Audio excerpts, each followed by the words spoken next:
2억 3천만 무슬림이 한국 라면에 열광하던 그 절정의 순간 믿을 수 없는 일이 벌어졌습니다. 돼지를 절대 입에 대선 안 되는 이슬람 율법의 나라에서 한국 라면에서 돼지 DNA가 검출되었기 때문입니다. 2억 3천만 인구가 분노했습니다. 한국 기업은 알라를 조롱했다. 당장 이 땅에서 꺼져라. 하루아침에 한국 기업은 억울하게 신성 모독자가 되었습니다. 하지만 쫓겨난 한국 기업이 이웃 나라에서 만들어낸 기적은 인도네시아를 영원히 후회하게 만들었습니다. 지금부터 한 수석 검사관이 자신의 편견으로 무너뜨린 나라와 그 편견이 만든 충격적인 진실을 들려드리겠습니다. 저는 인도네시아 식약청 비폼 소속의 31살 수석 검사관 리도안입니다. 그날은 제 인생에서 가장 혼란스러운 날이었습니다. 리도안 선배님, 큰일 났습니다. 이스티클랄 대모스크 인근에서 대규모 집단 식중독 사태가 발생했습니다.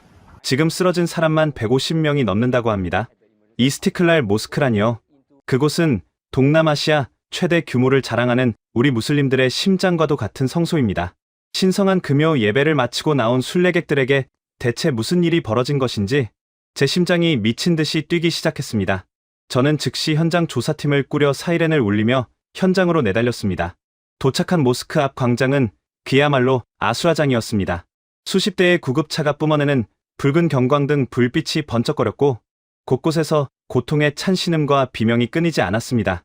의료진들은 턱없이 부족해 보였고 흰 전통 복장을 입은 순례객들이 바닥에 쓰러져 배를 움켜쥐고 구토를 하고 있었습니다. 원인이 무엇입니까? 식수 오염입니까? 아니면 상한 고기라도 섭취한 겁니까? 제가 현장을 지휘하던 응급구조대장에게 다급하게 물었습니다. 구조대장은 땀으로 범벅이 된 얼굴을 닦아내며 현장 한 구석에 마련된 대형 무료 급식소를 가리켰습니다. 예배가 끝난 후 저곳에서 나눠준 국수를 먹은 사람들이 동시다발적으로 쓰러졌습니다. 모두 같은 음식을 먹었다고 진술하고 있습니다. 저는 즉시 급식소로 달려갔습니다. 커다란 들통 안에는 붉고 매운 국물이 식어가고 있었고 주변에는 쓰러진 사람들이 남긴 종이 그릇들이 널브러져 있었습니다.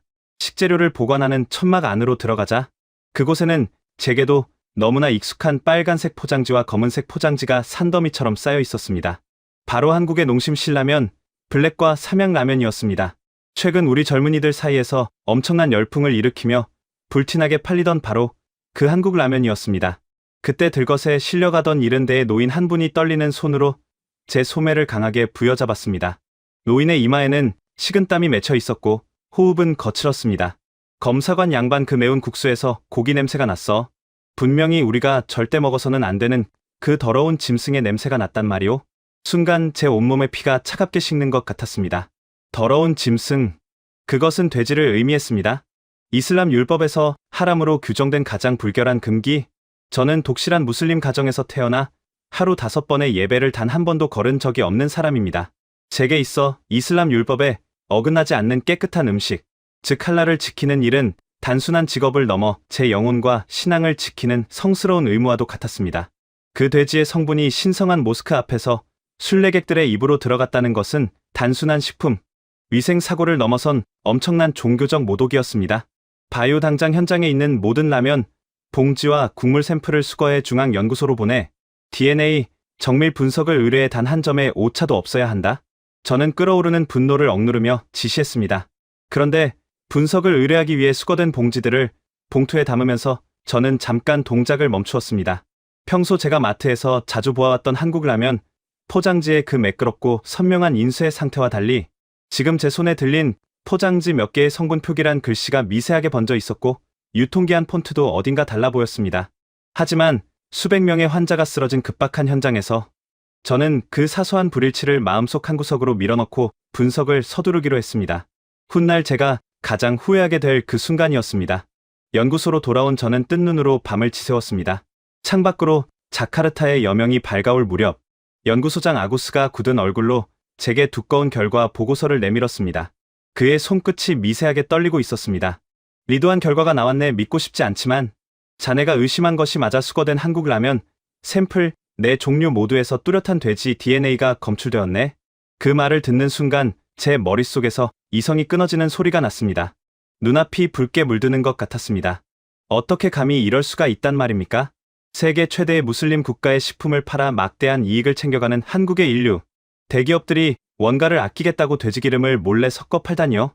이것은 우리 2억 3천만 무슬림의 신앙을 정면으로 짓밟고 조롱한 악마 같은 짓이었습니다. 그날 오전 비폼 청사에서 긴급 기자회견이 열렸습니다. 수백 명의 기자들이 모인 가운데 저는 마이크를 잡고 단호한 목소리로 발표했습니다.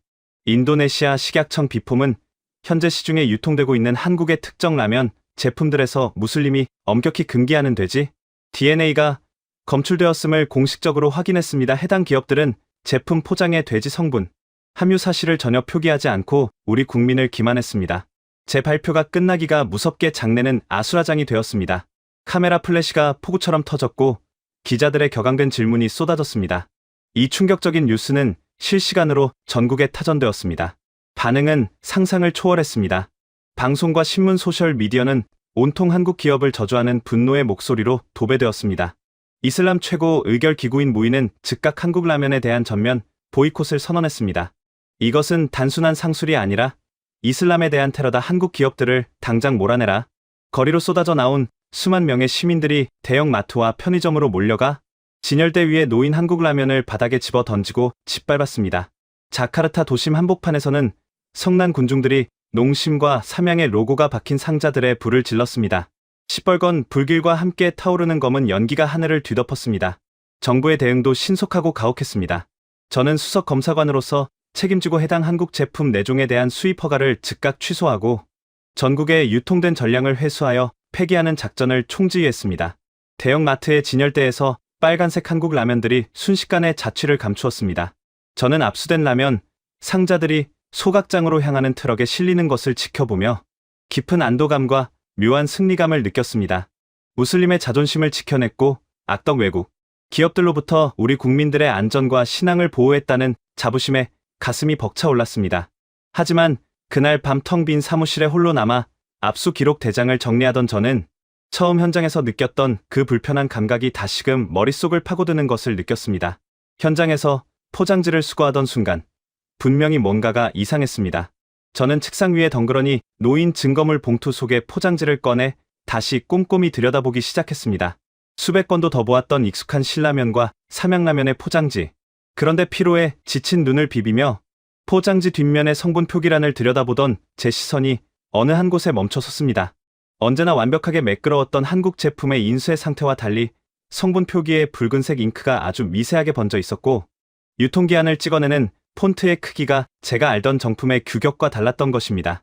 등골을 타고 서늘한 식은땀이 한 방울 흘러내렸습니다. 무언가 거대한 톱니바퀴가 처음부터 완전히 잘못 어긋나 돌아가고 있다는 불길한 예감이 제 목을 조여오기 시작했습니다. 서늘한 에어컨 바람이 불고 있는 식약청 사무실이었지만 제 등줄기에서는 멈추지 않는 땀이 흘러내리고 있었습니다. 책상 위에 놓인 조악한 인쇄 상태의 라면, 포장지를 멍하니 바라보던 제 귓가에 20년 전 자카르타 빈민가에서 들려오던 어머니의 처절한 통곡 소리가 환청처럼 맴돌기 시작했습니다. 제가 한국 기업에 그토록 가혹하고 무자비한 잣대를 들이댄 데에는 누구에게도 말하지 못한 깊고 어두운 상처가 자리 잡고 있었습니다. 제가 11살이던 해 무더운 건기가 기승을 부리던 날이었습니다. 부두 노동자로 일하시던 아버지는 며칠치 일당을 모아 시장에서 이름 모를 고기 통조림을 사오셨습니다. 고기에 굶주려 있던 우리 3남매는 환호성을 지르며 그 통조림을 먹어 치웠습니다. 아버지는 흐뭇하게 웃으시며 당신의 목까지 저의 입에 넣어주셨고 남은 부스러기를 긁어 드셨습니다. 하지만 그날 밤 평화롭던 저희 집은 지옥으로 변했습니다. 아버지는 배를 움켜쥐고 바닥을 뒹굴며 피를 토하셨습니다. 가난한 빈민가에 구급차는 오지 않았고 아버지는 사흘 밤낮을 고통 속에서 신음하다 결국 허망하게 세상을 떠나셨습니다. 나중에 알게 된 사실은 참혹했습니다.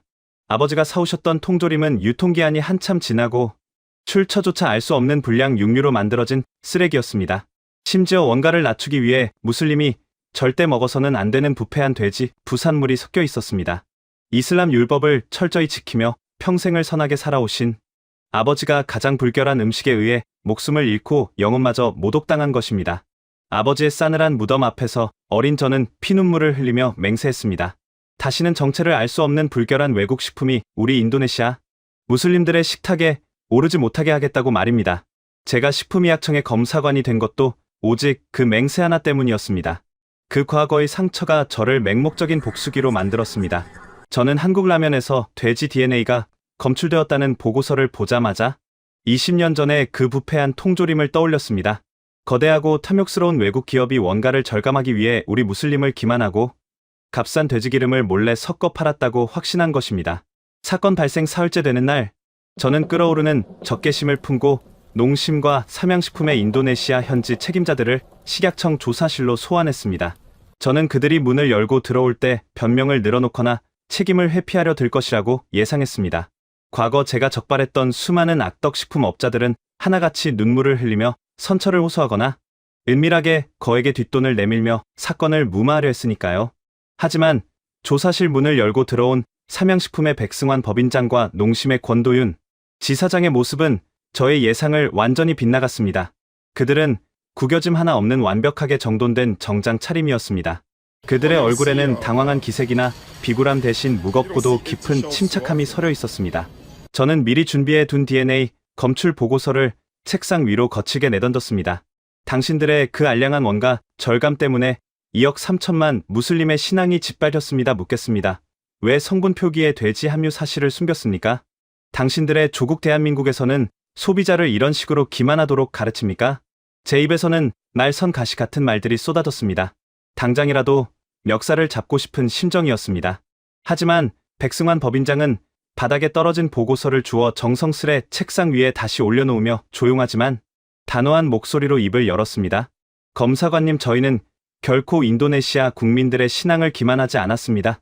저희 기업의 철학은 생명을 존중하고 정직한 음식을 만드는 것입니다. 우리는 오직 인도네시아 무슬림 형제들을 위해 한국 본사의 거대한 공장 내에 완벽하게 분리된 할랄 전용 생산 라인을 구축하고 있었습니다. 그는 서류 가방에서 두꺼운 파일 하나를 꺼내 제 앞에 놓았습니다.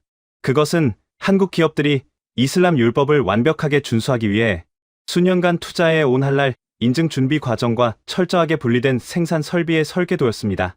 이해할 수 없는 검사 결과가 나왔지만 저희는 변명하지 않겠습니다. 지금 인도네시아 국민들이 겪고 있는 혼란과 상처가 너무나 크다는 것을 잘 알고 있습니다. 정부의 수입 취소와 전량 회수 명령을 단 하나의 조건도 없이 수용하겠습니다. 저희가 감당해야 할 수백억 루피아의 금전적 손실보다 중요한 것은 인도네시아 사회의 평화와 안정입니다. 농심의 권도윤 지사장 역시 깊이 고개를 숙이며 덧붙였습니다. 저희는 떠납니다. 하지만 이것 하나만은 꼭 기억해 주십시오. 대한민국 기업은 눈앞의 이익을 위해 양심을 팔지 않습니다. 언젠가 진실이 밝혀질 날을 조용히 기다리겠습니다. 그들은 분노하거나 억울함을 호소하지 않았습니다. 오직 진실의 힘을 믿는 자들만이 보여줄 수 있는 압도적인 품격과 존엄이었습니다. 저는 뒤통수를 강하게 얻어맞은 듯 멍해졌습니다. 이것이 정령 범죄가 들통난 사기꾼들의 태도란 말인가? 그들이 조용히 문을 닫고 나간 뒤에도 저는 한참 동안 자리에서 일어날 수 없었습니다.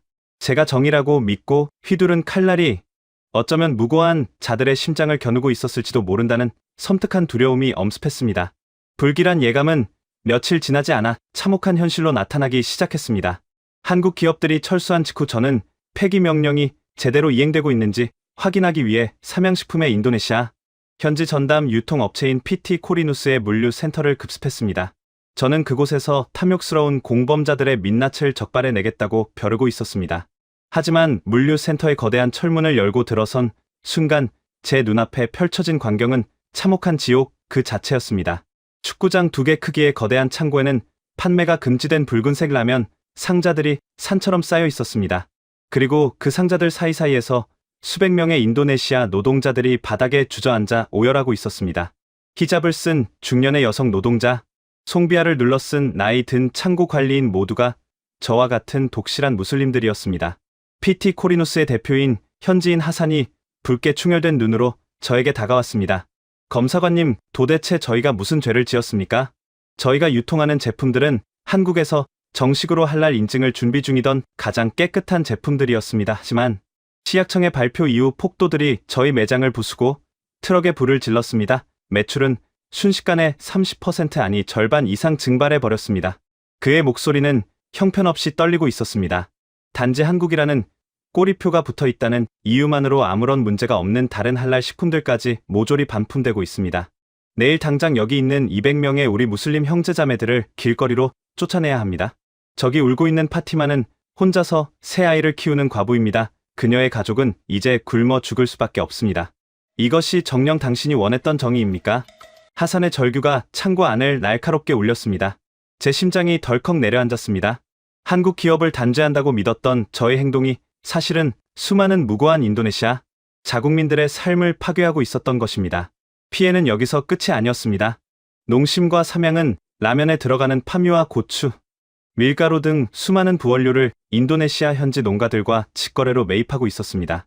한국 기업이라는 거대한 수출길이 하루아침에 막혀버리자 현지 농민들은 수확한 농산물을 밭에서 갈아엎어야 했고, 트랙터 할부금을 갚지 못한 농민들이 연쇄 파산하기 시작했습니다.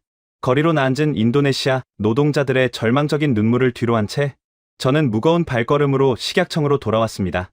밤은 깊었고 텅 빈 사무실에는 정막만이 감돌았습니다. 저는 책상 서랍 깊숙한 곳에 넣어두었던 그 조악한 라면 포장지를 다시 꺼내 들었습니다. 손끝으로 포장지의 표면을 쓸어내려 보았습니다. 이상할 정도로 거칠었습니다. 정품 한국 라면의 그 매끄럽고 견고한 포장 재질이 아니었습니다. 성분 표기란에 붉은색 잉크 건짐 이상하게 뭉개진 유통기한의 활자, 그리고 포장지 접합부에 남은 싸구려 공업용 접착제의 역겨운 냄새. 저는 숨을 헐떡이며 과거에 적발했던 중국산 불법 모조품들의 데이터베이스를 미친 듯이 뒤지기 시작했습니다. 20년 전 제 아버지를 죽음으로 몰고 갔던 그 쓰레기 같은 통조림을 만들었던 자들의 수법이 제 머릿속을 스치고 지나갔습니다. 한국의 인류 기업이 그토록 허술하고 조잡하게 원가를 절감할 리가 없었습니다. 그때 굳게 닫혀있던 제 사무실 문이 쾅 하고 열렸습니다. 거친 숨을 몰아쉬는 동료 타리크였습니다. 그의 손에는 세관에서 방금 빼내온 두꺼운 항만 물류 추적 기록부가 들려 있었습니다. 리도안 선배님 말이 맞았어요. 이스티클랄 모스크 근처에서 발견된 그 라면들? 한국에서 정식 통관을 거친 물건들이 아니었습니다. 추적해보니 수입항이 달랐어요. 정체불명의 화물선을 타고 중국 푸젠성의 한 유령 항구에서 밀반입된 기록을 방금 찾아냈습니다. 순간 제 눈앞이 하얗게 전멸했습니다. 온몸에 솜털이 곤두서고 호흡이 멎는 듯했습니다. 진실의 거대한 퍼즐이 마침내 소름 끼치도록 완벽하게 맞춰지는 순간이었습니다. 푸젠성의 유령 항구에서 밀반입된 기록이라고? 그게 도대체 무슨 소리야, 타리크? 제 목소리는 형편없이 갈라져 나왔습니다. 타리크가 내민 두꺼운 물류 추적 기록부를 낚아채듯 받아든 제 손끝이 미친 듯이 떨리고 있었습니다. 기록부에 찍힌 붉은색 세관 지기는 제가 알던 정상적인 통관 절차를 거친 수입품의 그것이 아니었습니다. 자카르타 북부에 위치한 탄중 프리오크 항구, 그 중에서도 밀수꾼들과 부패한 세관원들이 암암리에 거래를 트고 지내는 가장 어둡고 후미진 제사 부두의 기록이었습니다. 선배님, 한국의 농심과 삼양은 오직 제2부두의 정식 무역터미널만을 이용합니다. 10년간 단 한 번의 예외도 없었어요. 그런데 이스티클랄 모스크 식중독 사건 현장에서 발견된 그 붉은 포장지의 라면들은 정확히 일주일 전 비가 쏟아지던 새벽 제사 부두를 통해 들어온 정체불명의 컨테이너에서 풀려나온 물건들입니다. 타리크의 설명이 이어질수록 제 심장 박동은 귓가를 때릴 만큼 거칠어졌습니다. 거대한 망치로 뒤통수를 연달아 얻어맞은 듯한 충격이었습니다. 만약 타리크의 말이 사실이라면 저는 지금까지 완벽하게 무고한 대한민국 최고 기업들의 목에 칼을 들이대고 그들을 이 땅에서 무참히 쫓아낸 희대의 머저리이자 범죄자가 되는 셈이었습니다. 당장 항만 경찰 당직 팀장에게 연락해 동행 요청해 제사 부두로 간다. 내 두 눈으로 직접 확인해야겠어. 저는 책상 위에 널브러진 조악한 라면 포장지 샘플들을 거칠게 주머니에 쑤셔 넣고 사무실을 박차고 나갔습니다. 밖에는 언제부터 내렸는지 모를 열대의 스콜이 자카르타의 밤거리를 미친 듯이 때리고 있었습니다. 타리크가 항만 경찰에게 긴급 협조 요청을 하는 동안 저는 세관 당국 야간 당직에게도 연락해 공식 절차를 밟았습니다. 우리는 2명의 항만 경찰관과 함께 식약청의 낡은 지프차에 몸을 싣고 거센 빗줄기를 뚫고 북쪽 항구를 향해 질주했습니다. 와이퍼가 쉴 새 없이 움직였지만 제 눈앞에 낀 짙은 안개와 두려움은 거치지 않았습니다. 차창 밖으로 번개가 칠 때마다 20년 전 부패한 통조림을 먹고 피를 토하며 죽어가던 아버지의 창백한 얼굴과 오늘 난 물류 창고에서 아이들을 어쩌면 좋냐며 오열하던 과부 파티마의 얼굴이 겹쳐 보였습니다. 저는 두 손으로 얼굴을 감싸 쥐었습니다. 제발 나의 확신이 틀리지 않았기를, 그 거대한 한국 기업들이 우리를 속인 것이 맞기를, 이토록 끔찍하고 이기적인 기도를 올리는 제 자신이 너무나 혐오스러웠습니다. 새벽 2시 칠흑 같은 어둠 속에 잠긴 탄중 프리오크 제사 부두에 도착했습니다. 비린내 나는 바닷바람 사이로 묘하게 역겨운 기름 냄새가 코를 찔렀습니다. 타리크가 기록부에 적힌 컨테이너 일련 번호를 손전등으로 비추며 앞장섰습니다. 거대한 크레인들이 괴물처럼 웅크리고 있는 부두의 가장 깊숙한 곳에 녹슨 철판으로 지어진 거대한 임시 창고가 나타났습니다. 리도안 선배 여기입니다. 물류 기록상. 그 유령 화물선에서 내린 짐들이 마지막으로 향한 곳이 바로 이 창고입니다. 세관 당직 직원이 공식 절차로 자물쇠를 해제하는 동안 저와 타리크, 그리고 항만 경찰관들은 숨을 죽이고 창고 앞에 섰습니다. 끼익 하는 소리와 함께 무거운 철문이 열리자 코를 찌르는 역겨운 악취가 훅 하고 밀려왔습니다. 그것은 일반적인 식자재 창고에서 나는 냄새가 아니었습니다. 오래 방치되어 부패해버린 동물성 지방 특유의 역한 냄새. 20년 전 제 아버지의 목숨을 앗아갔던 바로 그 끔찍한 짐승의 냄새였습니다. 손전등 불빛이 창고 안을 훑고 지나가는 순간 저는 그 자리에 얼어붙고 말았습니다. 창고 안에는 수백 개의 푸른색 대형 드럼통이 산처럼 쌓여 있었고 그 옆에는 라면, 포장지를 찍어내는 복잡한 인쇄 기계와 포장 소비들이 널브러져 있었습니다. 저는 떨리는 걸음으로 가장 가까이에 있는 드럼통으로 다가갔습니다. 뚜껑을 열자 누렇고 탁한 기름이 굳어 있었습니다. 공업용 폐기물에 가까운 최하급 돼지기름이었습니다. 알라시어, 자비로우신 알라시어. 저도 모르게 헛바람 같은 비명이 새어나왔습니다. 타리크는 인쇄 기계 옆에 쌓인 거대한 종이 더미를 파헤치고 있었습니다. 그곳에는 아직 절단되지 않은 수만 장의 신라면, 블랙과 삼양, 라면의 가짜 포장지가 두루마리 휴지처럼 말려 있었습니다. 제가 주머니에서 꺼낸 모스크식 중독 현장에 그 잉크가 번진 조악한 포장지와 완벽하게 일치하는 조작된 인쇄물이었습니다. 선배님 이것 좀 보십시오. 타리크가 구석에 놓인 낡은 사무용 책상 서랍에서 꺼낸 장부 뭉치를 흔들었습니다. 손전등 불빛 아래로 드러난 장부에는 중국어로 빼곡하게 적힌 거래, 내역과 위조된 세관통과 서류들이 가득했습니다.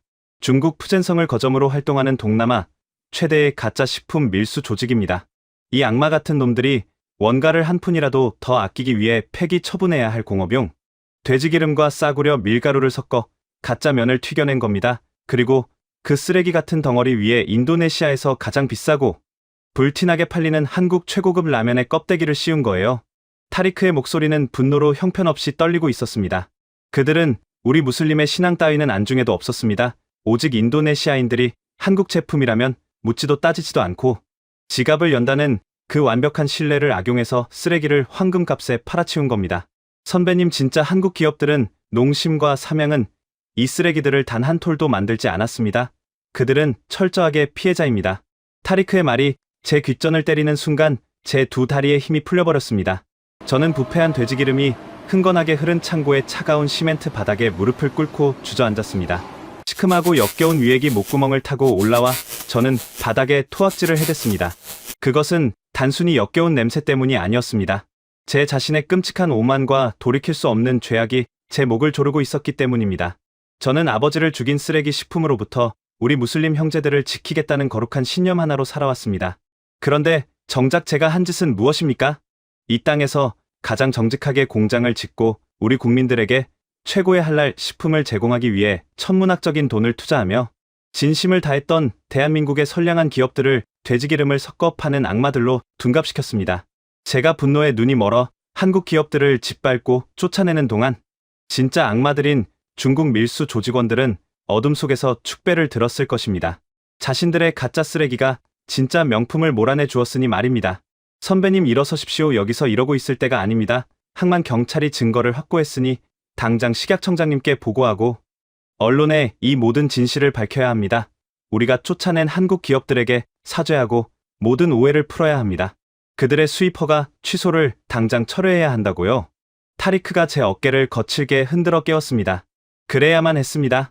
저는 제 모든 직위와 명예 심지어 목숨을 걸고서라도 이 미친 짓을 바로잡아야 했습니다. 저는 눈물과 빗물로 범벅이 된 얼굴을 닦아내며 항만 경찰이 봉인한 증거 가짜 포장지와 중국 밀수 조직의 장부를 가슴에 품었습니다.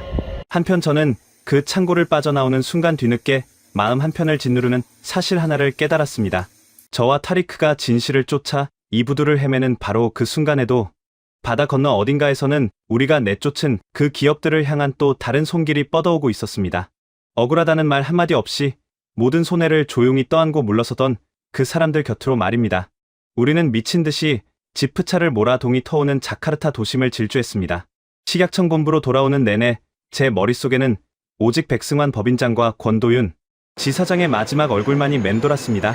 아무런 변명도 없이 모든 손해를 떠안고 조용히 뒤돌아서던 그들의 거대한 품격. 저는 그들의 발밑에 엎드려서라도 제 어리석음을 사죄하고 그들을 다시 인도네시아로 모셔와야 했습니다. 오전 8시 저는 흙투성이가 된 옷을 갈아입지도 않은 채 곧장 식약청장실의 무거운 문을 박차고 들어갔습니다. 아침 회의를 준비하던 청장과 고위 간부들이 기겁하며 저를 바라보았습니다. 저는 항만 경찰이 체증한 중국 조직의 밀수 장부, 사본과 가짜 돼지기름, 포장지 샘플을 회의 테이블 위에 쏟아부었습니다.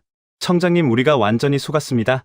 아니, 제가 철저하게 틀렸습니다. 모스크 앞에 그 라면들은 한국 제품이 아니었습니다. 중국 밀수꾼들이 돼지 쓰레기로 만든 가짜 모조품이었습니다. 농심과 삼양은 완벽하게 결백합니다. 당장 기자회견을 열고 진실을 바로잡아야 합니다. 한국 기업들의 수입 금지 조치를 전면 백지화해야 합니다.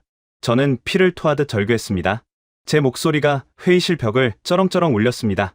간부들은 테이블 위에 널브러진 증거들을 돌려보며 경악을 금치 못했습니다. 그런데 청장의 얼굴이 잿빛으로 변하면서도 그의 표정에서는 제가 예상했던 놀라움이 느껴지지 않았습니다. 그것은 이미 무언가를 알고 있는 자의 돌이킬 수 없는 재앙을 직면한 자의 끝없는 절망이었습니다. 청장은 떨리는 손으로 오늘 아침갑 발행된 자카르타 경제신문의 일면을 제게 내밀었습니다. 리도한 진실을 밝히는 것은 자네 뜻대로 하겠네. 하지만 너무 늦었어. 모든 것이 완벽하게 늦어버렸단 말일세. 청장의 떨리는 손끝에 들린 조간신문의 일면 헤드라인은 제 심장을 갈갈이 찢어놓기에 충분했습니다. 굵고 검은 활자로 인쇄된 그 문장들은 제가 저지른 맹목적인 실수가 얼마나 거대하고 끔찍한 나비 효과를 불러왔는지를 명백하게 증명하고 있었습니다. 한국의 거대 식품기업 농심과 삼양 이웃나라 말레이시아로 전격 이전 확정. 말레이시아 정부 파격적인 세금 면제 혜택과 공장 부지 무상 제공 약속.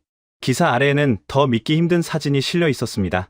말레이시아의 쿠알라룸푸르 국제공항에 직접 마중을 나온 말레이시아 경제부 장관이 제가 이 땅에서 범죄자 취급을 하며 내쫓았던 백승환 법인장과 권도윤 지사장의 손을 굳게 맞잡고 환하게 웃고 있는 모습이었습니다. 그들의 뒤로는 삼양과 농심의 로고가 선명하게 박힌 거대한 환영 현수막이 펄럭이고 있었습니다. 우리 인도네시아의 가장 강력한 경제적 경쟁국이자 전 세계 무슬림 할랄 시장의 주도권을 두고 10년 넘게 피 튀기는 각축전을 벌이던 바로 그 이웃나라 말레이시아였습니다. 우리가 걷어차 버린 굴러들어온 황금 덩어리를 그들이 두 팔 벌려 국빈 대접을 하며 낚아채 간 것입니다. 리도한 이미 수입 금지 발표 직후부터 말레이시아 정부는 물밑에서 두 기업과 접촉하고 있었네. 억울하다는 말 한마디 없이 모든 책임을 조용히 떠안고 물러나던 그 사람들의 등 뒤에 말레이시아 정부가 국가적 차원의 러브콜을 보낸 거란 말일세. 우리가 쫓아낸 기업이 우리 경제의 목을 조를 가장 강력한 무기가 되어버렸어. 청장의 절망적인 탄식에 저는 아무런 대답도 할 수 없었습니다. 눈앞이 아득해졌고 다리에 힘이 풀려 회의실 차가운 대리석 바닥에 털썩 주저앉고 말았습니다. 제가 무슨 짓을 저지른 것입니까? 악마 같은 중국 밀수꾼들의 농간에 완벽하게 놀아나 우리 국민들을 먹여 살리고 국가 경제에 막대한 부를 가져다주던 선량한 은인들을 제 발로 걷어차 버린 것입니다. 그날 오후 비폼 청사 10층 대강당에서 긴급 기자회견이 열렸습니다. 불과 며칠 전 제가 한국 기업들을 향해 신성 모독자라는 붉은 낙인을 찍어내리며 분노를 토해냈던 바로 그 자리였습니다. 하지만 이번에 단상에 오른 저의 모습은 죄인 그 자체였습니다. 저는 수백 개의 카메라 플래시가 눈을 찔러오는 가운데 마이크를 꽉 쥐고 떨리는 입술을 열었습니다.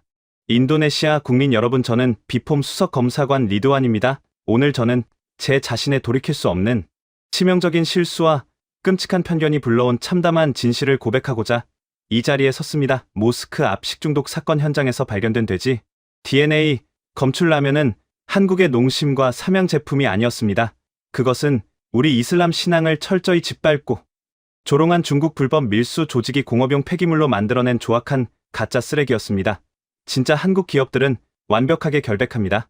그들은 단 한 번도 우리를 속이지 않았습니다. 철저하게 무고한 피해자였습니다.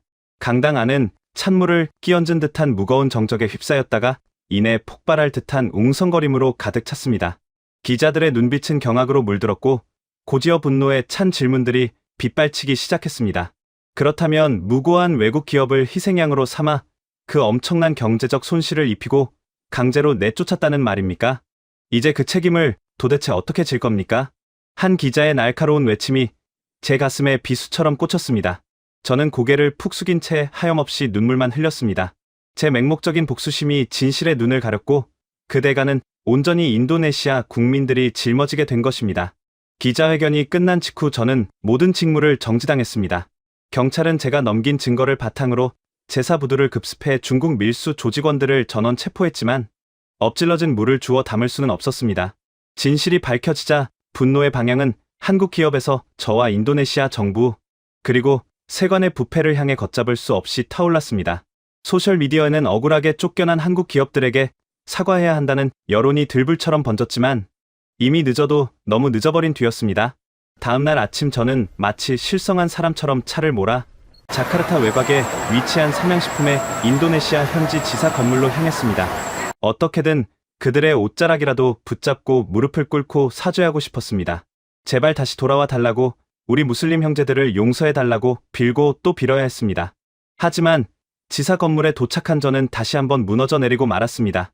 언제나 트럭들로 북적이고 활기가 넘치던 거대한 건물은 텅 빈 유령의 집처럼 고요했습니다.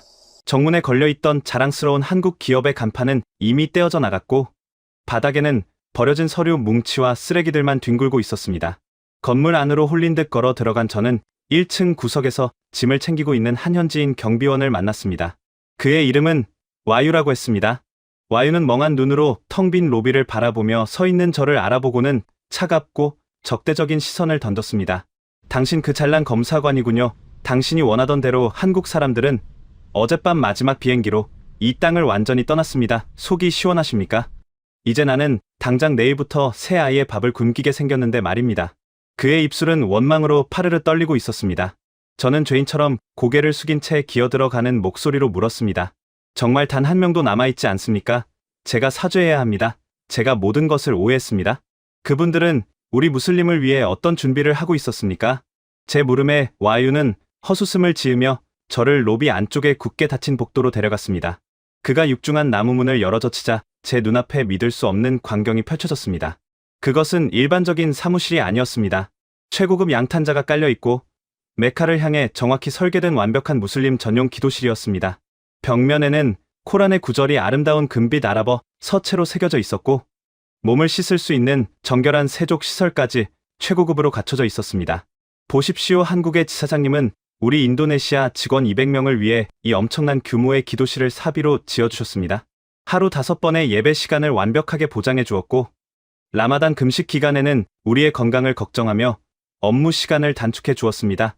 그들은 우리를 값싼 노동력이 아니라 존귀한 신앙을 가진 형제로 대우했습니다. 와유의 눈에서 굵은 눈물이 뚝뚝 떨어졌습니다. 공장 설계도도 마찬가지였습니다. 그들은 한국 본사의 인도네시아인들만을 위한 독립된 할랄 라인을 짓고 있었습니다. 돼지고기는커녕 알코올 한 방울조차 섞이지 않도록 완벽하게 통제된 청정구역을 말입니다. 그런데 당신의 그 알량한 영웅심과 섣부른 판단이 이 모든 정성과 선의를 쓰레기통에 처박아 버렸습니다. 와유의 피 맺힌 절규가 텅 빈 복도를 쩌렁쩌렁 울렸습니다. 저는 그 완벽하고 성스러운 기도실의 양탄자 위에 엎드려 짐승처럼 오열했습니다. 이토록 진심으로 우리의 문화를 존중하고 사랑해준 사람들을 저는 돼지기름이나 섞어 파는 사기꾼으로 몰아붙였습니다. 제 알량한 신념이 진실을 가렸고 그 결과 우리 국민들에게 일자리와 존엄을 주던 진짜 은인들을 제 손으로 사지로 몰아넣은 것입니다. 눈물로 범벅이 된 얼굴을 들고 저는 미친 듯이 핸드폰을 꺼내 백승환 법인장과 권도윤 지사장의 번호로 전화를 걸었습니다. 제발 한 번만, 단 한 번만 목소리를 듣게 해달라고 알라신께 빌었습니다. 하지만 수화기 너머로 들려오는 것은 차갑고 건조한 기계음뿐이었습니다. 고객의 요청으로 착신이 정지된 번호입니다. 모든 연락망은 이미 완벽하게 끊어져 있었습니다. 그들은 뒤도 돌아보지 않고 이 무례하고 끔찍한 편견의 땅을 영원히 떠나버린 것입니다. 용서를 구할 기회조차 영원히 박탈당했다는 사실이 제 숨통을 완벽하게 끊어놓는 듯했습니다. 그날 저녁 무거운 발걸음으로 텅 빈 집으로 돌아온 저는 텔레비전을 켰습니다. 화면에는 제가 그토록 두려워하고 막고 싶었던 파국의 전조가 이미 무서운 속도로 현실이 되어 흘러나오고 있었습니다. 뉴스 앵커의 굳은 목소리가 안방을 차갑게 채웠습니다. 한국의 거대 식품 기업들이 철수한 지 불과 일주일 만에 인도네시아 경제 전반에 거대한 폭풍이 몰아치고 있습니다. 반면 한국 기업들을 품에 안은 말레이시아는 전례 없는 경제적 호황의 신호탄을 쏘아 올렸습니다. 말레이시아 총리는 오늘 대국민 담화를 통해 한국 기업들과의 합작으로 아시아 최대의 할랄 허브로 도약하겠다는 야심찬 청사진을 발표했습니다. 화면 속 말레이시아의 수도 쿠알라룸푸르 거리는 축제 분위기였습니다. 말레이시아 국민들은 환호하며 한국의 라면을 치켜들고 있었고, 새롭게 들어설 거대한 공장 부지에서는 수백 대의 굴착기가 희망찬 엔진 소리를 내며 땅을 파고 있었습니다. 제가 빼앗아버린 우리 인도네시아의 황금빛 미래가 고스란히 바다 건너 이웃 나라의 영광으로 치환되는 그 끔찍하고도 찬란한 광경, 그 기적 같은 성공의 서막 뒤에서 우리 인도네시아 국민들은 서서히 목을 조여오는 거대한 가난과 연쇄, 부도의 공포 속으로 속절없이 빠져들어가고 있었습니다. 한국 기업들이 인도네시아에서 쫓겨나듯 철수한 지 6달이라는 시간이 흘렀습니다. 자카르타의 하늘은 언제나처럼 무덥고 습했지만 제 마음속에는 혹독한 한겨울의 눈보라가 휘몰아치고 있었습니다. 저는 매일 밤 퇴근 후 불 꺼진 거실에 홀로 앉아 말레이시아의 국영방송 채널을 강박적으로 시청했습니다. 제가 제 손으로 걷어차 버린 그 찬란한 황금빛 미래가 바다 건너 이웃나라에서 어떻게 꽃 피우고 있는지 두 눈으로 똑똑히 지켜보는 것만이 제가 할 수 있는 유일한 속죄이자 형벌이라고 생각했기 때문입니다. 그날 밤 텔레비전 화면에는 쿠알라룸푸르 외곽 세팡 산업단지에서 열린 거대한 공장 준공식 장면이 생중계되고 있었습니다. 축구장 20개를 합친 것보다 더 거대한 규모의 최첨단 식품 공장이었습니다. 공장 외벽에는 붉은색 삼양 로고와 농심 로고, 그리고 그 옆에 선명하게 새겨진 자킴, 즉 말레이시아 정부가 공인하는 세계 최고 권위의 할랄 인증 마크가 거대한 위용을 자랑하며 빛나고 있었습니다. 준공식 단상에는 말레이시아 총리가 직접 올라와 상기된 얼굴로 마이크를 잡았습니다. 그의 목소리에는 국가적인 경사를 맞이한 자의 환희가 가득했습니다. 존경하는 국민 여러분, 오늘 우리는 세계 최고의 식품 기술력을 가진 대한민국 기업들과 손을 잡고 아시아를 넘어 전 세계 무슬림 시장을 제패할 위대한 첫걸음을 내디뎠습니다. 어려운 상황 속에서도 우리 말레이시아를 믿고 천문학적인 투자를 결정해 주신 백승환 법인장님과 권도윤 지사장님, 그리고 대한민국 기업의 불굴의 개척 정신에 깊은 경의를 표합니다. 총리의 연설이 끝나자 수만 명의 말레이시아 시민들과 노동자들이 일제히 환호성을 터뜨렸습니다. 카메라 앵글이 단상 아래에 앉아있는 백승환 법인장과 권도윤 지사장의 얼굴을 클로즈업했습니다. 두 사람의 얼굴은 인도네시아 식약청 조사실에서 제게 억울한 추궁을 당할 때처럼 여전히 차분하고 겸손했지만 그들의 눈빛에는 위기를 기회로 바꾼 자들만이 가질 수 있는 단단한 자부심이 서려 있었습니다. 말레이시아가 한국 기업을 유치하기 위해 내건 조건은 가입 파격 그 자체였습니다. 공장 부지 10만 평 무상 제공 10년간 법인세 전액 면제, 전용 물류, 고속도로 건설 지원 등 국가 예산을 쏟아부은 전폭적인 지지였습니다. 하지만 한국 기업들이 말레이시아에 가져다준 보상은 그들이 받은 혜택의 수백 배, 수천 배를 뛰어넘는 기적이었습니다. 말레이시아 국영방송의 경제 전문 기자가 상기된 목소리로 브리핑을 이어갔습니다. 삼양식품과 농심이 이곳에 구축한 생산 라인은 단순한 공장이 아닙니다. 원재료 입고부터 포장까지 단 한 방울의 알코올이나 돼지, 파생물이 섞일 수 없도록 나노 단위로 통제되는 무결점 할랄 전용 라인입니다. 특히 삼양식품은 무슬림 소비자를 위한 전용 브랜드인 삼양 그린을 전격 론칭하여 우리 말레이시아를 생산, 전초기지로 삼았습니다. 이 공장에서 직접 고용하는 노동자만 5,000명, 연관된 물류와 포장업체의 간접 고용까지 합치면 무려 5만 명의 새로운 일자리가 단 6달 만에 창출되고 있습니다. 5만 명의 일자리, 그 숫자가 제 귓전을 강하게 때렸습니다. 제가 가짜 뉴스에 속아 쫓아냈던 PT 코리누스의 우리 인도네시아 직원 200명이 거리에서 굶주리고 있을 때 이웃나라 말레이시아는 5만 명의 국민을 가난에서 구제하고 있었던 것입니다. 기적은 공장 안에서만 일어난 것이 아니었습니다. 방송 화면은 쿠알라룸푸르 외곽의 거대한 파모일 농장과 밀밭으로 전환되었습니다. 구릿빛 피부의 주름이 깊게 팬 말레이시아 농부 아흐마드가 환하게 웃으며 인터뷰에 응하고 있었습니다. 예전에는 중간 상인들에게 헐값에 농산물을 넘기며 빚더미에 앉아 있었습니다. 그런데 한국 기업들이 오고 나서 모든 것이 변했습니다. 그들은 시장 가격보다 30%나 높은 가격에 우리의 파묘와 고추, 밀을 직접 수매해 주었습니다. 심지어 품질을 높이는 선진 농업 기술까지 무료로 전수해 주었죠. 제 평생 이렇게 농민의 땀방울을 존중해주는 외국 기업은 처음 봅니다. 알라의 축복이 그들과 함께하기를 기원합니다. 알라의 축복을 빈다는 말레이시아 농부의 기도 소리가 제 가슴을 예리한 칼로 후벼 파는 듯했습니다. 우리 인도네시아의 농민들이 거둬들여야 했을 그 찬란한 축복을 제가 제 손으로 찢어버린 것입니다. 더욱 저를 비참하게 만든 것은 한국 기업들이 보여준 진정한 상생의 철학이었습니다. 뉴스 후반부에는 농심 말레이시아 지사가 빈민가 아이들을 위해 설립한 거대한 무료 급식소와 장학 재단 출범식 장면이 방영되었습니다. 한국에서 온 요리사들이 최고급 할랄 식재료로 끓여낸 맑은 소고기 라면을 빈민가 고아원 아이들에게 직접 배식하고 있었습니다. 따뜻한 국물을 마시며 환하게 웃는 말레이시아 아이들의 얼굴 위로 자카르타 빈민가에서 배를 줄이며 울고 있을 새 아이의 어머니 파티마의 얼굴이 겹쳐 보였습니다. 한국 기업들은 자신들을 신성 모독자로 몰아붙인 이슬람 문화권 전체를 원망하지 않았습니다. 오히려 그들은 자신들을 따뜻하게 품어준 말레이시아 사회의 가장 어둡고 가난한 곳부터 찾아가 막대한 수익의 일부를 조건 없이 환원하고 있었습니다. 그것은 단순한 자선 행위가 아니라 어떤 편견과 탄압 속에서도 꺾이지 않는 대한민국 기업 특유의 거대한 포용력이자 무언의 증명이었습니다. 진실은 반드시 승리하며 진심은 국경과 종교를 초월한다는 위대한 증명 말입니다. 그로부터 몇 달이 더 흐르자 파장은 전 세계로 뻗어나갔습니다. 말레이시아의 항구 도시 포트클랑은 밤낮 없이 불을 밝히며 가동되었습니다. 사면 그린 마크가 치킨 불닭볶음면과 할랄 신라면이 수백 개의 거대한 컨테이너에 실려 사우디아라비아, 아랍에미리트, 카타르 등 중동의 부유한 이슬람 국가들로 쉴 새 없이 수출되었습니다. 말레이시아의 식품 수출액은 빠른 속도로 폭증하며 아시아 경제의 새로운 용으로 급부상하고 있었습니다. 반면 자카르타의 밤거리는 눈에 띄게 어두워지고 있었습니다. 어느 날 아침 저는 출근을 위해 집을 나서다 옆집에 사는 청년 파루크가 커다란 이민 가방을 끌고 나오는 것을 보았습니다. 평소 명석하고 성실했던 그는 대학을 졸업하고도 일자리를 구하지 못해 7년째 부모님 댁에 얹혀 살고 있었습니다. 파루크 그 짐들은 다 무엇인가?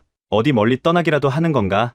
제가 묻자 파루크는 씁쓸한 미소를 지으며 제게 항공권 하나를 보여주었습니다. 목적지는 말레이시아 쿠알라룸푸르였습니다. 아저씨, 저 말레이시아로 떠납니다. 삼양식품 쿠알라룸푸르 공장의 생산직 직원을 뽑는다기에 지원했는데 다행히 합격했습니다. 제 친구들 10명도 이미 지난달에 그곳으로 넘어갔어요. 우리나라에서는 아무리 이력서를 써도 면접 오라는 곳조차 없는데 한국 기업 공장에서는 인도네시아 청년들도 차별 없이 뽑아주고 월급도 이곳에 3배나 줍니다. 파루크는 제 어깨를 가볍게 토닥이며 말을 이었습니다. 가짜 뉴스 때문에 우리를 먹여 살릴 수 있었던 황금알을 낳는 거위를 이웃나라에 통째로 상납해버렸잖아요. 우리 같은 청년들이 무슨 죄가 있습니까? 일자리가 있는 곳으로 떠나야죠. 건강히 계십시오, 아저씨. 파루크가 끌고 가는 캐리어 바퀴 소리가 텅 빈 골목길을 스산하게 울렸습니다. 조국을 등지고 이웃나라의 공장으로 돈을 벌러 떠나는 청년의 뒷모습을 보며 저는 숨을 쉴 수가 없었습니다. 우리 인도네시아의 피 끓는 청년들이 제가 저지른 끔찍한 편견의 대가를 치르기 위해 국경을 넘는 노동자로 전락하고 만 것입니다.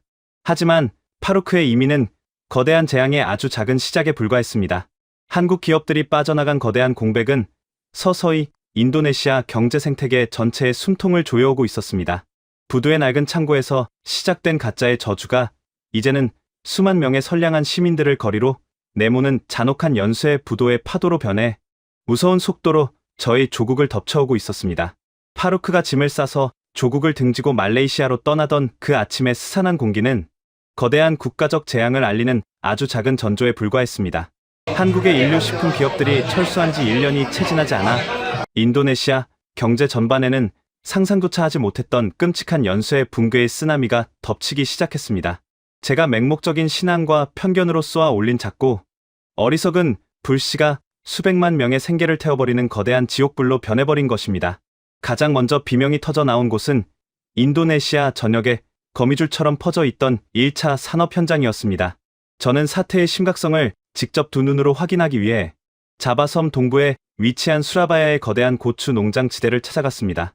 불과 2년 전만 해도 이 지역은 한국의 삼양식품과 농심의 매운맛의 핵심 원료인 최고급 고추와 향신료를 독점적으로 납품하며 마을 전체가 전례 없는 풍요를 누리던 곳이었습니다. 하지만 차를 몰고 들어선 농장 입구의 풍경은 마치 전쟁이 휩쓸고 지나간 유령 마을처럼 참혹했습니다. 붉게 익어 수확을 기다려야 할 고추밭은 새까맣게 썩어 문드러져 악취를 풍기고 있었고 농민들의 자랑이었던 최신식 트랙터들은 붉은 녹을 뒤집어 쓴 채 공터에 흉물스럽게 버려져 있었습니다. 저는 차에서 내려 텅 빈 농산물 저장, 창고 앞에 넋을 잃고 주저앉아 있는 60대의 촌장 수기야르토에게 다가갔습니다. 촌장님 밭이 왜 저 지경입니까? 수확철이 한참 지났는데 왜 밭을 갈아엎지 않고 방치해 두신 겁니까? 제 물음에 수기야르토 촌장은 퀭하게 파인 눈으로 저를 올려다보았습니다. 그의 거칠고 굵은 주름 사이로 절망의 그림자가 깊게 드리워져 있었습니다. 수확을 하면 뭐합니까? 팔 곳이 없는데 수확하는 인건비조차 나오지 않아 그냥 밭에서 썩어가도록 내버려 두는 겁니다.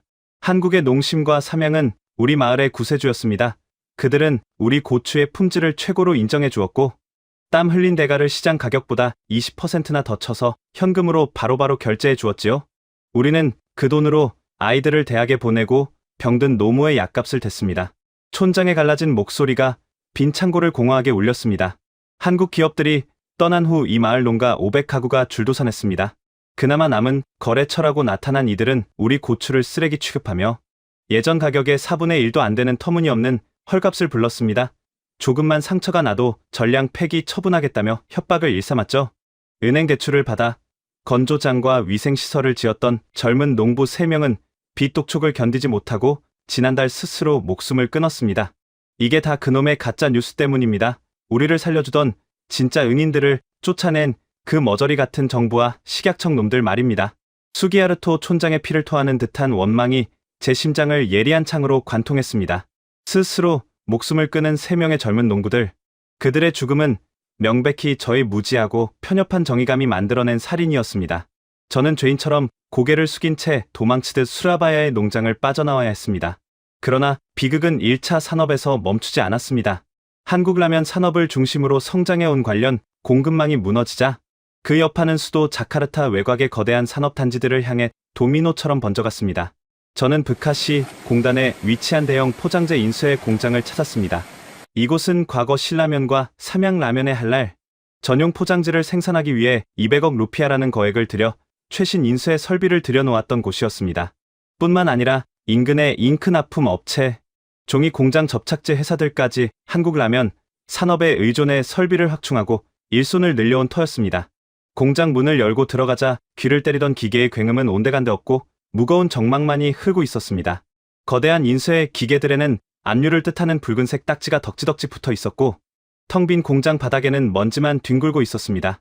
공장장인 부디아마는 넥타이가 반쯤 풀어진 채 멍하니 허공을 응시하고 있었습니다. 제가 다가가자 그는 초점 없는 눈으로 헛웃음을 지었습니다. 잘 오셨습니다. 검사관님, 당신이 200명의 우리 직원들을 길거리로 나앉게 만든 바로 그 사형 집행인이시군요. 한국 기업의 포장재 물량이 끊기자마자 우리 공장은 단 석 달을 버티지 못하고 부도가 났습니다. 우리와 거래하던 잉크 납품 업체, 종이 공장 접착제 회사까지 줄줄이 문을 닫았습니다. 브카시 공단에서만 한국 라면 산업 관련 업체가 연쇄 부도를 맞아 문을 닫은 곳이 수십 곳이 넘습니다. 수만 명의 노동자가 하루아침에 실직자가 되었습니다. 부디아마는 자리에서 비틀거리며 일어나 압류 딱지가 붙은 인쇄 기계를 쓰다듬었습니다. 당신들은 국가의 신앙을 지켰다고 자랑스러워했겠죠. 하지만 신앙이 우리 자식들의 텅 빈 위장을 채워주지는 않습니다. 한국 기업들은 우리 공장의 위생 기준을 선진국 수준으로 끌어올려 주었고 단 한 번도 대금 결제를 미룬 적이 없는 최고의 파트너였습니다. 당신의 그 알량한 편견, 한 번에 인도네시아 제조업의 핏줄이 끊어져 버린 겁니다. 그의 말은 과장이 아니었습니다.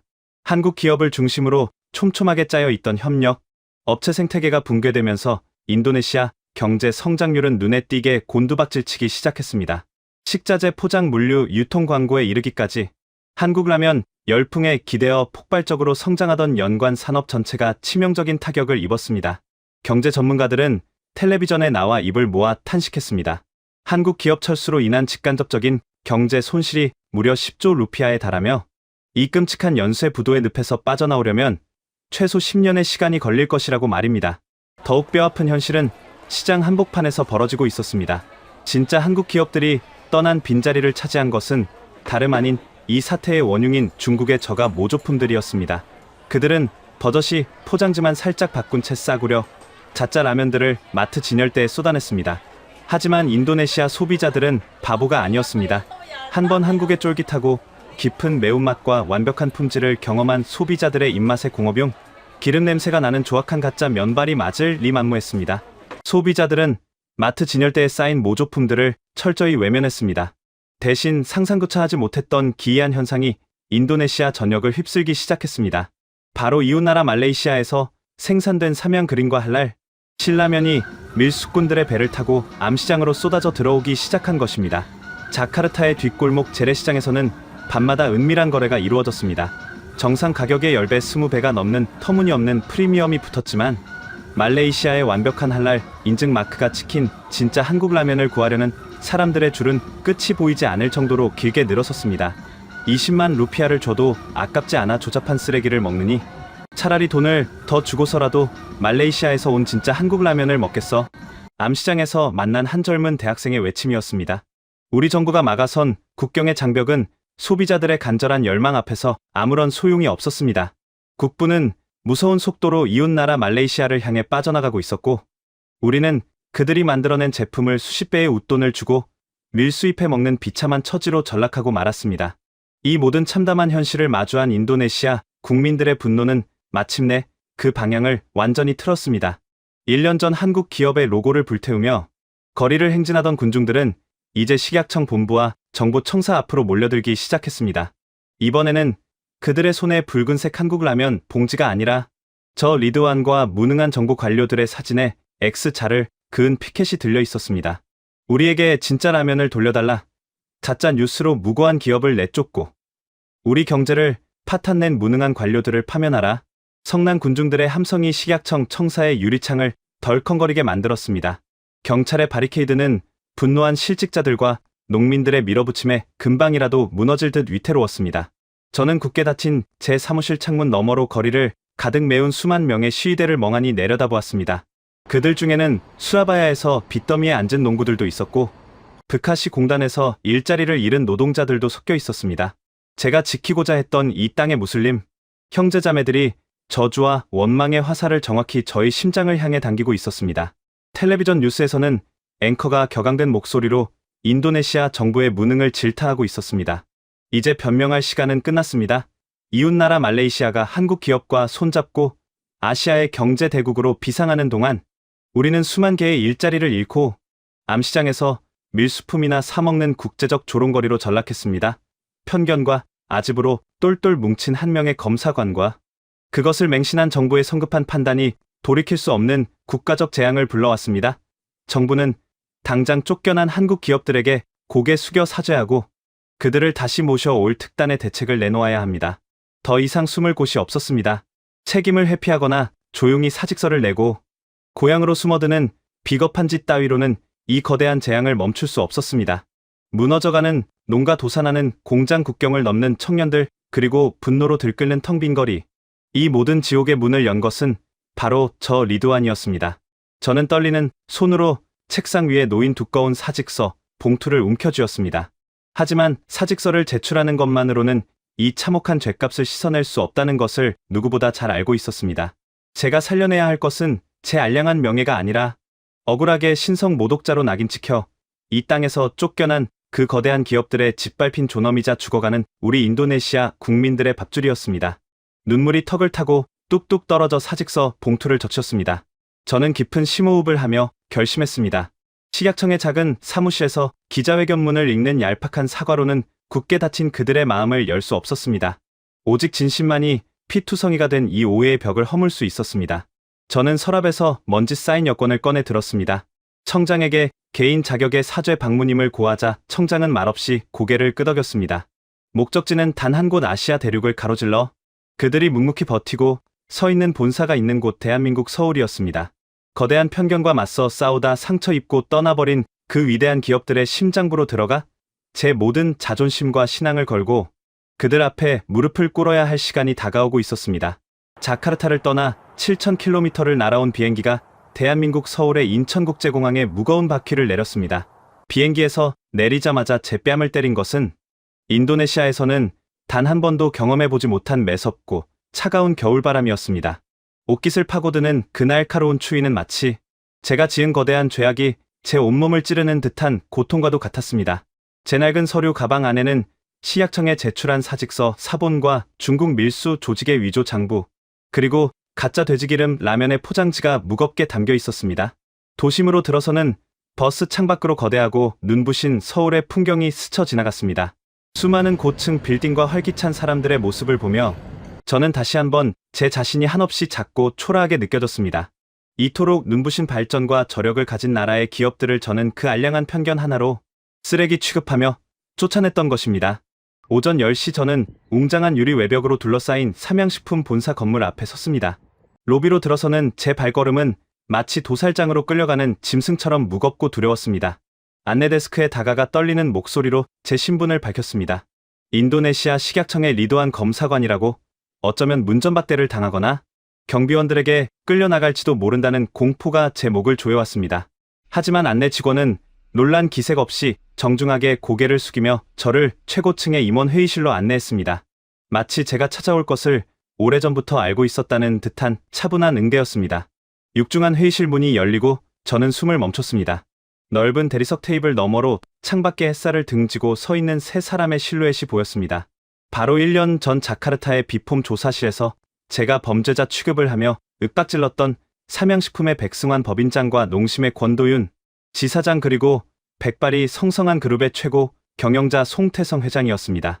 두 회사의 수뇌부가 저라는 한 명의 어리석은 인도네시아 관료를 맞이하기 위해 한자리에 모여 있었던 것입니다. 그들의 얼굴을 마주하는 순간 저는 이성을 잃고 말았습니다. 들고 있던 서류 가방이 바닥에 툭 떨어졌고 저는 그 거대한 대리석 바닥 위로 무릎을 꿇고 엎드렸습니다. 체면이나 관료로서의 자존심 따위는 안중에도 없었습니다. 제 두 눈에서는 뜨거운 눈물이 봇물 터지듯 쏟아져 내렸고 저는 회의실 바닥에 이마를 짓지으며 피를 토하듯 오열했습니다. 정말 죄송합니다. 저의 편견이 무고한 여러분을 범죄자로 만들었습니다. 제 목소리는 형편없이 찢어지고 갈라져 있었습니다.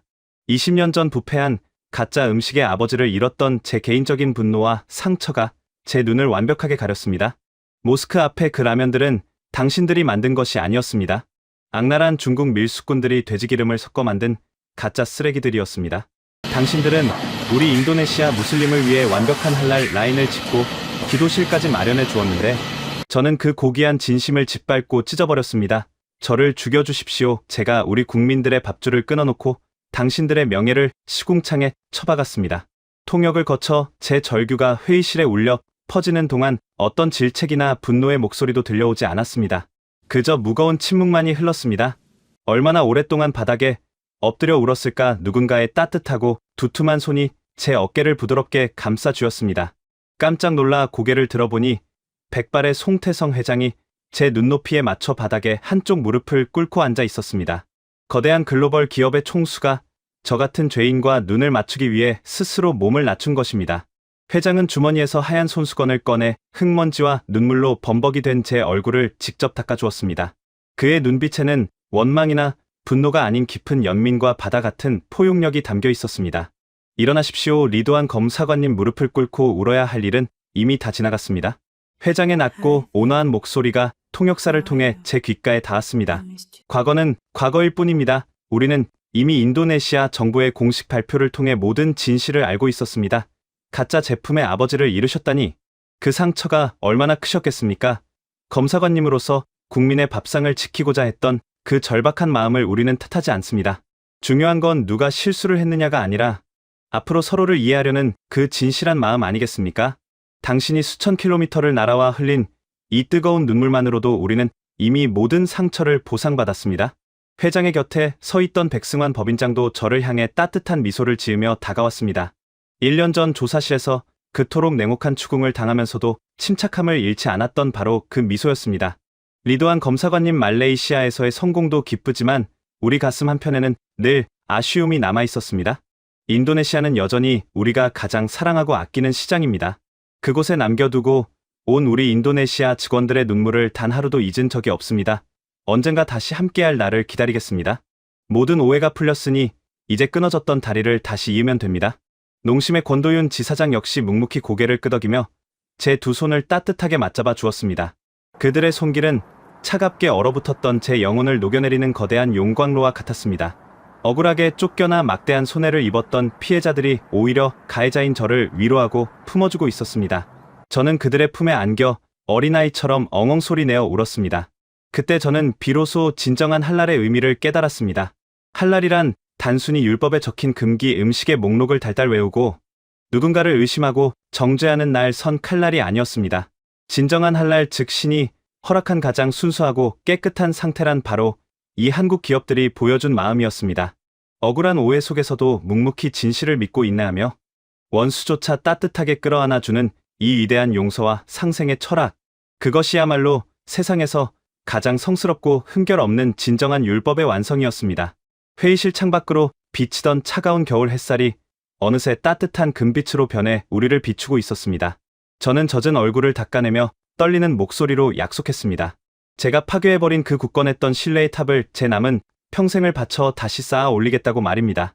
두 나라 사이에 처진 편견의 장벽을 부수고 인도네시아의 2억 3천만 무슬림 형제들이 다시 기쁜 마음으로 대한민국의 붉고 뜨거운 진심을 맛볼 수 있는 그날까지 저는 결코 이 험난한 속죄의 길을 멈추지 않을 것입니다. 여러분, 지금까지 수석 검사관 리드완의 피를 토하는 참회록을 함께 하셨습니다. 2억 3천만 무슬림의 나라, 무려 5만 개의 일자리, 그리고 10조 루피아의 경제적 손실. 이 세 가지 숫자가 모두 단 한 명의 편견에서 비롯되었습니다. 결국 진실이 밝혀진 날, 모든 것을 잃고도 침묵을 지켰던 한국 기업의 총수는 무릎 꿇고 오열하는 가해자의 얼굴을 직접 닦아주며 말했습니다. 당신이 수천 킬로미터를 날아와 흘린 눈물만으로도 우리는 이미 모든 상처를 보상받았습니다. 아무도 믿어주지 않을 때 억울하다는 말 한마디 없이 묵묵히 버텼던 사람들이 있었습니다. 조용히 진실을 기다렸고 그리고 마침내 세상이 먼저 무릎을 꿇었습니다. 이 이야기가 가슴 깊이 울렸다면 댓글에 진심 두 글자만 남겨주십시오. 여러분의 댓글 하나가 이 이야기를 더 많은 사람에게 닿게 하는 가장 조용하고 강력한 힘이 됩니다. 감사합니다.